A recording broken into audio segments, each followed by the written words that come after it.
Kalau yang namanya kebahagiaan dunia dan akhirat, kita ambil dunia. Kebahagiaan dunia itu beda. Yang kita maksudkan dengan yang Allah maksudkan bisa beda. Tetapi paling tidak bagaimana menyamakan kebahagiaan dunia ini antara kita dengan Allah. Kalau dia itu menginginkan sesuatu, dia coba hentikan keinginan itu. Keinginan duniawi itu hentikan dulu. Oh, harus direm. Rem dulu. Kerjakan apa yang harusnya dikerjakan, yang kelihatan tidak tampak di dunia. Apa? Mohon ampunlah, tobatlah terhadap apa yang kamu kerjakan dulu-dulu. Itu kerjakan dulu. Kemudian bersyukurlah terhadap apa yang diberikan oleh Allah Ta'ala, rizki, kemudian nikmat, kemudian karunia. Bersyukurlah kamu dulu. Padahal kalau momennya kita minta, mohon ya Allah berikan aku rizki yang banyak umpamanya, ya kita aminkan. Kemudian apakah rizki yang diberikan oleh Allah Ta'ala itu bisa menjamin bahwa kita itu tidak salah di hadapan Allah? Kita coba tes. Kita tes di sini. Pada saat kita minta rezeki yang banyak, walaupun mintanya dengan halal, thayyib dan sebagainya, kita tes. Dulu itu memang banyak salah enggak? Salah yang bagaimana? Oke. Kamu mencari rezeki lewat apa? Pekerjaan saya. Lewat pekerjaan yang saya kerjakan. Kemudian dapat rezeki dari Allah Ta'ala. Oke, kamu bersyukur kalau mendapatkan rezeki. Persoalannya adalah kamu sudah sekian puluh tahun memang kamu kalau mendapatkan rezeki bersyukur. Oke, bersyukur sekitar 2 atau 3 detik. Oke, kita catat. Kemudian alat untuk mendapatkan rezeki apa? Pekerjaanku, kantor, anak buah. Oke, pernah kamu bersyukur bahwa kamu itu diberi rezeki oleh Allah Ta'ala melalui anak buahmu? Itu aja dulu. Nah, baru nggak bisa jawab. Padahal berapa puluh tahun kamu itu diberi rezeki oleh Allah Ta'ala, salah satunya melalui anak buah kamu. Nggak pernah bersyukur. Oke, malah marah-marah sama marah-marah, ya ditambah itu. Tambahin. Kemudian dari kamu sendiri, oke, kamu bisa mengendalikan anak buah kamu dari mana? Kamu berangkat dari rumah. Kamu dibangunkan oleh Allah Ta'ala pagi hari. Kamu bersyukur bangun pagi? Belum tentu. Kamu itu bisa sholat. Kamu bersyukur kamu itu bisa menjalankan sholat? Belum tentu juga. Kamu bisa berangkat. Kamu bersyukur dari perjalanan dari rumah ke kantor kamu itu diberi keselamatan oleh Allah Ta'ala. Nah, kemudian apalagi dari titik-titik yang nyata? Kamu berangkat melalui kaki kamu, kamu mengerjakan sesuatu dengan tangan, kamu itu menyelesaikan masalah-masalah kamu, rapat dan sebagainya melalui mata, melihat, telinga, mendengar, otakmu berpikir. Kemudian kamu sendiri itu memberikan kalimat-kalimat keluar dari lisanmu. Dan akhirnya kamu tiap kali kamu punya punya ini, akhirnya kamu diberi rezeki oleh Allah Ta'ala. Yang kamu gunakan itu pernah nggak kamu bersyukur? Itu sudah tercatat berapa puluh tahun kamu lupakan. Nah, dari situlah sebenarnya dia tidak sukses, walaupun dia sukses dari sisi harta. Iya, dia tidak sukses. Nah, disinilah harus kita terjemahkan. Mulai saat ini banyak mohon ampun dulu. Banyak sekali teman-teman dakwah itu bercerita, kenapa doa kamu itu belum dikabulkan? Kali masih banyak dosa. Iya sih, cuma dosa yang mana harus dijelaskan. Karena kalau hanya bisa bilang karena masih banyak dosa, anak kelas 2 SD juga bisa.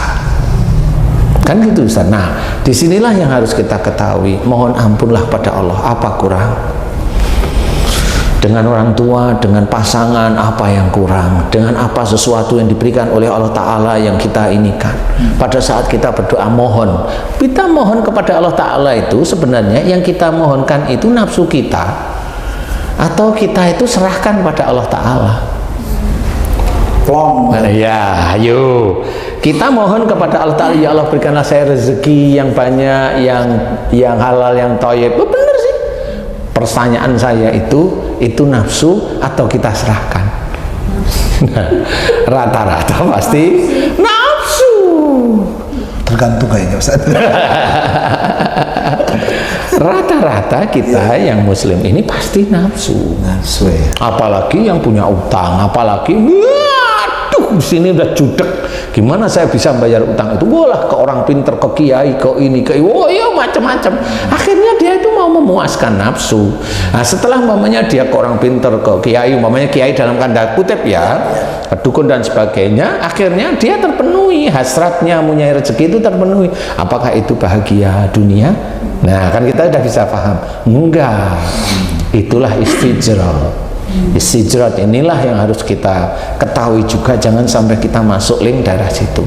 Baru kemudian, nah kalau orang-orang sudah masuk, dia mohon ampun, dia bersyukur terus-menerus, baru dia berdoa. Doanya sih kelihatannya ringan. Nah ini yang bahagia dunia dan akhirat itu jelas kita mohonkan, jelas ya itu, karena itu doa sabu jagat. Tapi yang sehari ini yang harus kita ketahui, biar tidak kelihatan nafsu dan kita serahkan kepada Allah Ta'ala, doa ini ringan sebenarnya.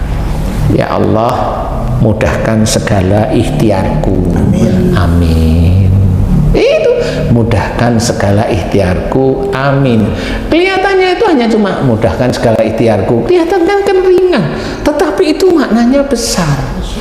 Kalau pada saat kita berikhtiar ada ujian, doa kita itu bisa dipertimbangkan oleh Allah Ta'ala, sehingga ujian itu kadang belum kita selesaikan, Allah yang menyelesaikan.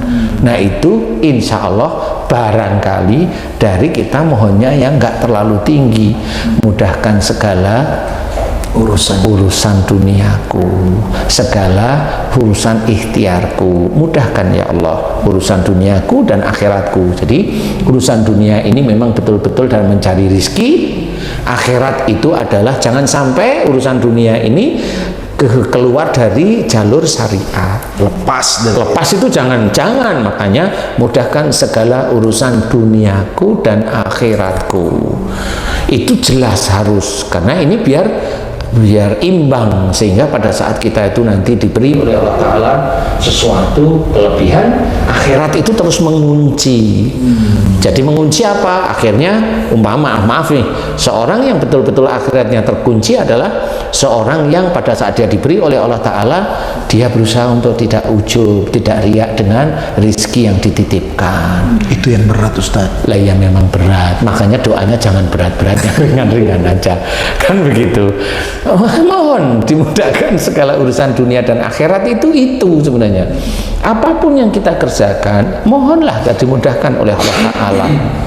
Jadi karena jujur kalau kita itu mohon dimudahkan itu ya kita sebenarnya bersandar pada Allah Ta'ala, bukan bersandar dengan kepandaian kita, bukan.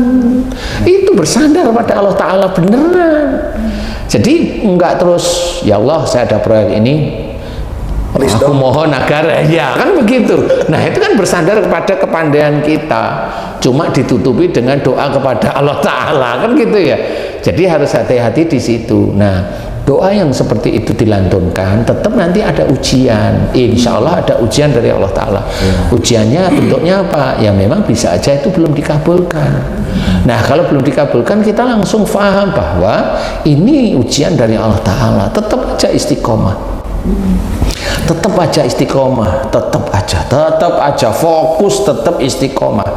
Nah, nanti di lain kesempatan mudah-mudahan, ini kalau ini saya doa saya ya, mudah-mudahan karena keistiqomahan kita, Allah baru memberikan petunjuk dulu. Nah petunjuk itu biasanya kita ngerti kali ini apa ya, mulai itu diikhtiari lagi, dicari lagi jalannya, doa lagi pada Allah Ta'ala. Nah akhirnya di titik-titik itulah sebenarnya Allah akan memberikan, sehingga kita tahu ini petunjuk Allah, benar loh, saya nggak nyangka ini petunjuk. Memang setelah petunjuk nanti beberapa bulan, benar ya dapat rezeki, kok rezekinya lumayan besar ya. Disitulah sebenarnya cara Allah menyapa orang-orang yang beriman itu dengan itu, bahwa itulah petunjuk Allah. Berarti kita itu sadar bahwa bukan dari kepandaian saya yang menjadikan rezeki itu tumpah kepada kita, tapi tahu sebenarnya petunjuk Allah aja. Nah petunjuk itu memang saya kerjain. Kok tahu itu petunjuk Allah? Iyalah, lah saya kan nggak ngerti apa-apa, tinggal saya berpikir ini kayaknya ini deh, saya coba, saya ini, alhamdulillah petunjuk Allah. Setelah tahu itu petunjuk Allah, kita belajar bahwa karena itu dari Allah Ta'ala, kita belajar untuk tidak merasa bahwa rezeki itu yang tumpah kepada kita itu dari kita, bukan. Karena tahu itu petunjuk Allah, berarti Allah yang menyodorkan kepada kita. Jadi ketika kita menjalankan petunjuk Allah, kemudian diberikan kemudahan, katakanlah materi ada, berarti adalah bonus daripada menjalankan perintah Allah itu. Iya, itu bonus. Karena bonus itu tetap menjadi ujian lagi. Benar. Jadi yang namanya sukses itu tidak berhenti kayak film. Kalau film itu kan dulunya sedih, ini ditolimi, nanti terakhir mau ini menang. Nah itu habis itu selesai di ending. Nah itu nggak seperti itu hidup itu. Kalau yang itu, ini yang ngatur dulu Ustaz. Ujungnya kaya ya. Nah, tapi kalau Bang Jai sendiri gimana nih bercerita tentang kesuksesan gitu kan? Menurut Bang Jai gitu, gimana selama ini gitu, Bang Jai? Gini, tadi Ustadz bilang kan segala yang dianggap kesuksesan dunia adalah ujian. Nah, ada pendapat kalau kita sukses itu Allah lagi dekat sama kita. Ada yang bilang lagi kalau kita miskin Allah lagi jauh sama kita. Menurut Ustadz seperti itu benar apa enggak sih Ustadz? Enggak. Gimana tuh Ustadz kalau orang berpandangan Itu hanya pandangan, jadi bukan dalil hadis ya. Itu pandangan. pandangan? Enggak, Allah itu sebenarnya tetap dekat daripada urat nadi di leher manusia sebenarnya. Wa idza sa'alaka ibadi fa inni qarib, itu Bang. Jadi itu yang harus kita ketahui, sehingga siapapun manusia itu didengar oleh Allah Ta'ala. Dia doa, dia tidak doa, Allah itu akan melihat semua, karena ada malaikat-malaikat yang mendampingi mereka. Nah, kalau ada pada saat dia diberi kekayaan, dia bilang Allah dekat sama, enggak juga. Ya dengan kalau mamanya dia miskin, Allah jauh, enggak juga. Semuanya dekat semua sebenarnya. Maksudnya Allah lagi nggak senang gitu Ustadz? Enggak juga. Ini mau kemana sih ini? Mau saya dalam pramuka. Maksudnya dekat dan jauh adalah dekat itu lagi sayang, Allah lagi sayang sama dia. Jauh itu maksudnya Allah lagi murka sama dia gitu maksudnya Ustaz. Enggak juga. Karena Allah itu sudah punya pedoman.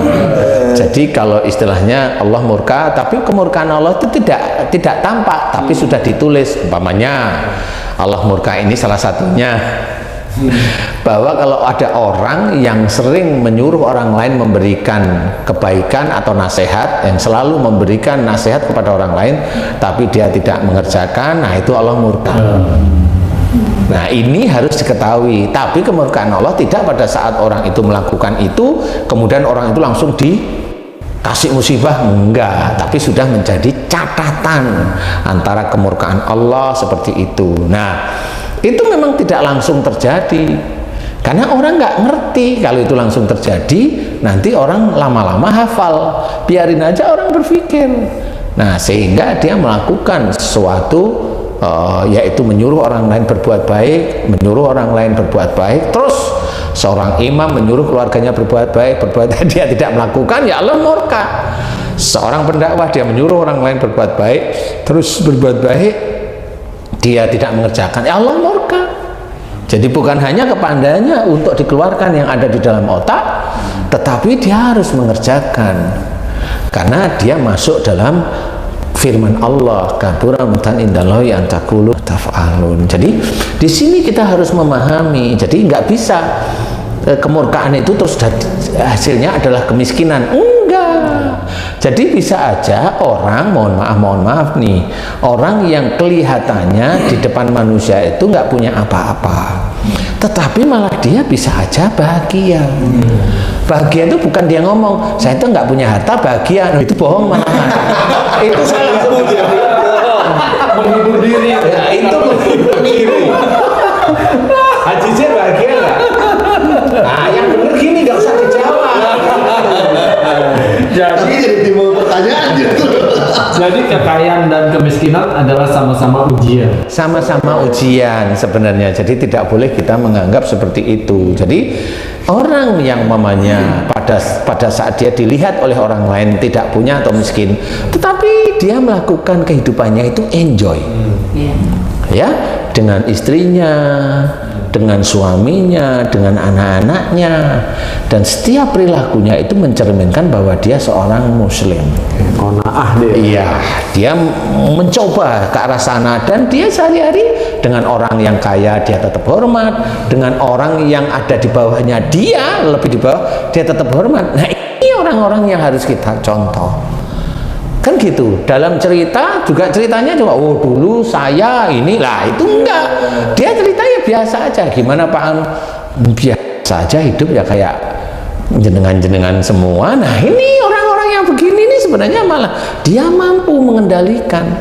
Dan dia kayaknya sudah enjoy dengan apa yang dia punyai karena istrinya memang tidak protes.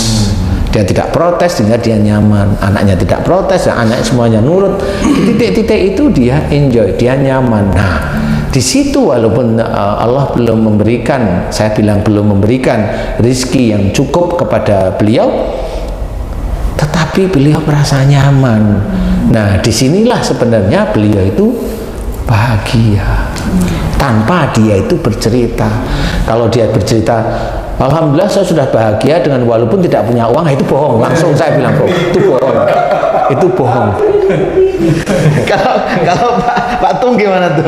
Ya baik, makasih Pak Ustadz. Apakah kesuksesan itu selalu diukur dengan harta dan kekayaan Pak Ustadz? Kesuksesan itu bisa dilihat dari hartanya atau kepunyaan atau ini, jangan melihat dari situ, karena Allah tidak akan melihat dari titik duniawi. Sukses itu nanti adalah setelah yaumul qiyamah, karena di yaumul qiyamah itu nanti kelihatan sukses dan tidaknya. Makanya kalau tadi wafis sama iriskukum wa ma tu'adun, itu sebenarnya ada kalimat yang ganjal di telinga saya ya, wa ma tu'adun, dan apa yang dijanjikan Allah kepadamu. Nah, dijanjikan Allah kepadamu ini biasanya rata-rata surga. Berarti sukses itu kalau masuk surga. Nah, itu sukses itu kalau masuk surga. Berarti sekarang itu kesuksesan itu tidak ada sebenarnya, karena ujian. Karena ujian bentukannya apa? Coba Ustadz istrinya cantik, ujian. Ustadz istrinya ngikutin Ustadz terus, itu ujian. Jadi memang harus kita ketahui bahwa sebenarnya sukses di dunia itu tidak ada. Karena kita betul-betul akan berlomba-lomba di dalam kebaikan terus-menerus. Sukses atau hasil itu tuh nggak ada, itu ujian. Ambruk dari usaha yang bagus kemudian ambruk itu tetap ujian. Yang bagus ujian, yang ambruk ujian. Atau mungkin begini Ustaz, apa yang didapatkan itu bisa jadi tadi adalah hadiah atau istidraj.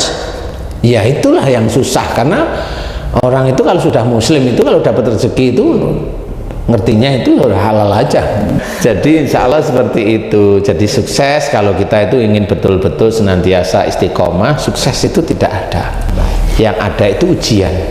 Allah memberikan ujian melalui harta kita. Allah memberikan ujian melalui jabatan kita. Jangan kita pergunakan jabatan itu untuk mengambil hak orang itu untuk kita gunakan. Ini kan seperti itu ujian sebenarnya. Semuanya. Jadi semuanya. Seperti mamanya kalau istilahnya yang diuji itu mamanya kita ini Ustadz, kita dakwah diizinkan oleh Allah Ta'ala di TV, ya jangan merasa bahwa kita itu hebat, top, artis dan sebagainya. Nggak perlu seperti itu. Jadi itu ujian aja dari Allah Ta'ala. Kalau memang nanti kita itu siap dengan apa-apa, umpamanya suatu ketika kita itu belajar untuk ikhlas, santai aja, suatu ketika dipanggil sama TV yang lain. Nah, di titik-titik itulah sebenarnya Allah sudah melihat, oh yang titik ini kamu kayaknya sudah lulus gitu, dengan dipanggilnya, dengan ini, dengan itu. Tapi tetap biasa aja, dipanggilnya biasa saja. Tapi sudah di sana itu bukan sukses. Bukan sukses. Diuji lagi. Uji lagi pada saat di TV. Wah, ngomongnya bagaimana? Wah, apa dia pintar kemudian diomong ngalor ngidul, yang benar ya benar, ya yang salah lah. Nah, itu kalau saya tetap, kalau yang salah tetap khilaf saja. Kan gitu ya. Kalau sampai dia ngomongnya itu mendiskreditkan orang lain, membanting orang lain, menggulingkan orang lain, memfitnah. Kalau dia seorang pendakwah, dia kacau. Kalau saya, dia kacau. Dia ilmunya hanya di otaknya, belum bisa diamalkan. Karena belum menjadi iman yang kuat bagi dia, ya. Insya Allah kurang lebih seperti itu. Wallahu a'lam. Baik, alhamdulillahirabbil alamin. Ustaz, masya Allah. Oh iya tadi yang berikutnya. Jangan bilang lupa sekarang. Kalau biasanya kan gini Pak Ustadz, di tempat kerja itu kalau udah naik pangkat ada orang yang kalau selamat sukses ya bro gitu. Kalau itu boleh nggak orang mendoakan sukses ya? Sukses. Kan kita biasanya gitu. Saya juga kadang-kadang jadi ikut-ikutan gitu Pak Ustadz.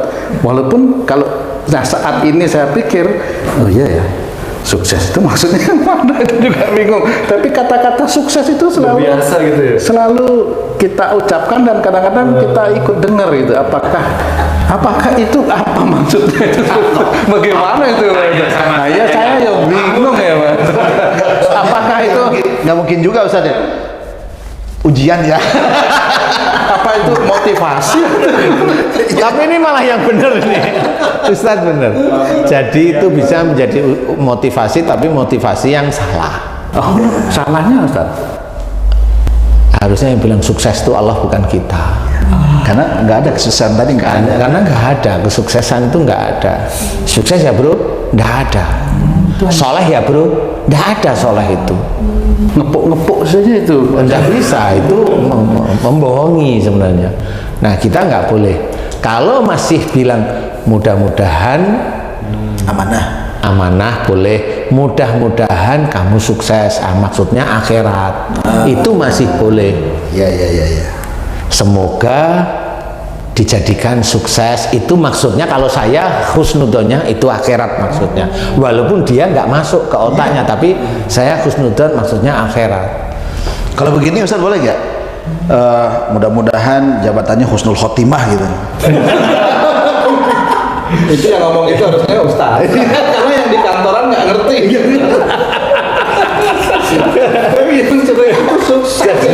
Kalau itu boleh ya. Tapi orangnya bingung. Karena padanan kata husnul khotimah tuh untuk orang yang mau menikah. Boleh. Tapi memang benar, kalau kita mendapatkan rezeki itu sebenarnya yang boleh itu satu, hamdalah. Yang kedua itu inna lillahi wa inna ilaihi rajiun. Itu tepatnya malahan. Karena uang itu juga ujian. Nah, ujian ini itu jawaban kita sebenarnya. Tapi malah bilang inna lillahi, loh kok kayak aku mati? Lah kan kamu ngertinya mati, malah yang benar itu. Insya Allah seperti itu. Allahu a'lam ya. Terima kasih Guru Ustaz Danu, masya Allah ya.